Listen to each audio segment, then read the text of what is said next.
जय श्री कृष्णा, राधे राधे। आपका तिरुमाला चैनल खंडेला में स्वागत है। प्लीज़ मेरे चैनल को सब्सक्राइब, लाइक, कमेंट, शेयर कीजिएगा। पुरुषोत्तम मास की कमला एकादशी का महात्म्य, इसको पद्मिनी नाम से भी जाना जाता है।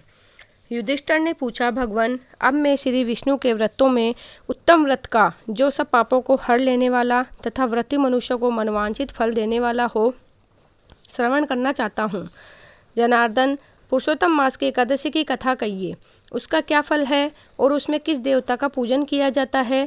प्रभो, किस दान का क्या पुण्य है? मनुष्य को क्या करना चाहिए? उस समय कैसा स्नान किया जाता है? किस मंत्र का जप होता है? कैसी पूजन विधि बताई गई है? पुरुषोत्तम मास में किस अन्न का भोजन उत्तम है? भगवान श्री कृष्ण बोले, राजेंद्र, अधिक मास आने पर जो एकादशी होती है वह कमला नाम से प्रसिद्ध है। वह तिथियों में उत्तम तिथि है। उसके व्रत के प्रभाव से लक्ष्मी अनुकूल होती है। उस दिन ब्रह्म मुहूर्त में उठकर भगवान पुरुषोत्तम का स्मरण करें और विधि पूर्वक स्नान करके व्रती पुरुष व्रत का नियम ग्रहण करें। घर पर जप करने का 1 गुना, नदी के तट पर दूना, गौशाला में सहस्त्र गुना और अग्निहोत्र गृह में 1100 गुना, शिव के क्षेत्रों में, तीर्थों में, देवताओं के निकट तथा तुलसी के समीप लाख गुना और भगवान विष्णु के निकट अनंत गुना फल होता है। अवंतपुरी में शिव शर्मा नामक एक श्रेष्ठ ब्राह्मण रहते थे। उनके 5 पुत्र थे। इनमें जो सबसे छोटा था वह पापाचारी हो गया, इसलिए पिता तथा स्वजनों ने उसे त्याग दिया। अपने बुरे कर्मों के कारण निर्वासित होकर वह बहुत दूर वन में चला गया। देवयोग से एक दिन वह तीर्थराज प्रयाग में जा पहुंचा। भूख से दुर्बल शरीर और दीन मुख लिए उसने त्रिवेणी में स्नान किया। फिर क्षुधा से पीड़ित होकर वह वहां मुनियों के आश्रम खोजने लगा। इतने में उसे वहां हरिमित्र मुनि का उत्तम आश्रम दिखाई दिया। पुरुषोत्तम मास में वहां बहुत से मनुष्य एकत्र हुए थे। आश्रम पर पापनाशक कथा कहने वाले ब्राह्मणों के मुख से उसने श्रद्धापूर्वक कमला एकादशी की महिमा सुनी, जो परम पुण्यमयी तथा भोग और मोक्ष प्रदान करने वाली है। जय शर्मा ने विधि पूर्वक कमला एकादशी की कथा सुनकर उन सबके साथ मुनि के आश्रम पर ही व्रत किया। जब आधी रात हुई तो भगवती लक्ष्मी उसके पास आकर बोली, ब्राह्मण, इस समय कमला एकादशी के व्रत के प्रभाव से मैं तुम पर बहुत प्रसन्न हूँ और देवाधिदेव श्री हरि की आज्ञा पाकर बैकुंठ धाम से आई हूँ। मैं तुम्हें वर दूंगी।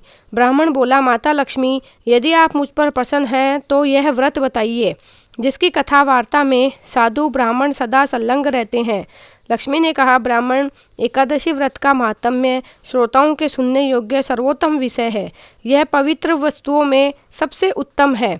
इससे दुख और स्वप्न का नाश तथा पुण्य की प्राप्ति होती है। अतः इसका यत्न पूर्वक श्रवण करना चाहिए।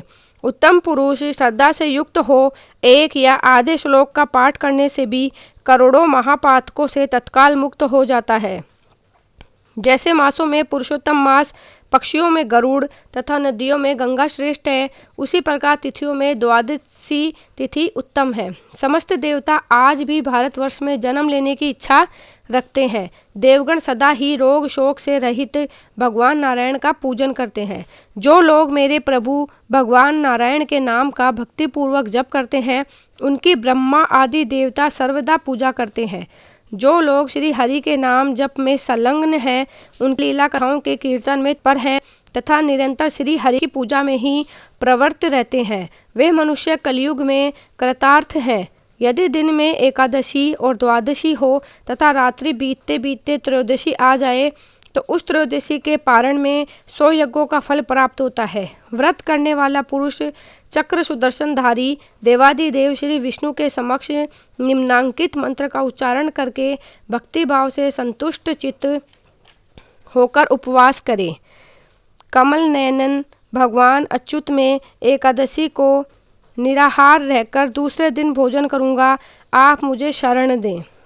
मंत्र इस प्रकार है, एकादश्याम निराहारे स्थित्वा हम परे हानि भोक्ष्यामि पुंडरीकाक्ष शरणम में भवाच्युत।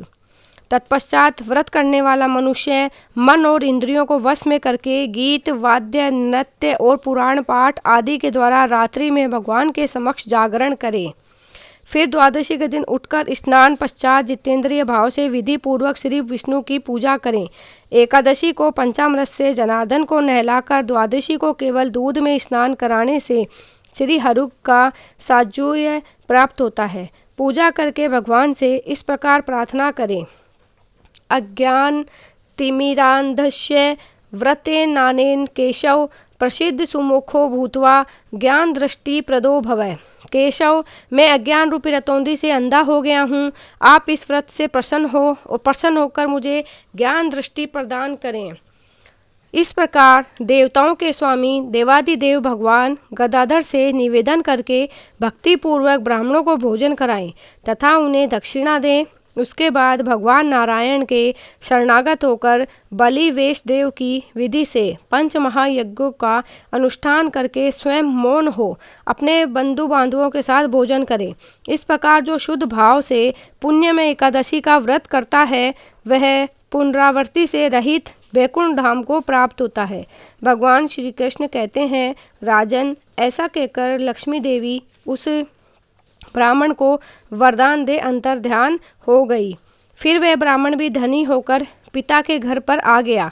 इस प्रकार जो कमला का उत्तम व्रत करता है तथा एकादशी के दिन इसका माहात्म्य सुनता है वह सब पापों से मुक्त हो जाता है।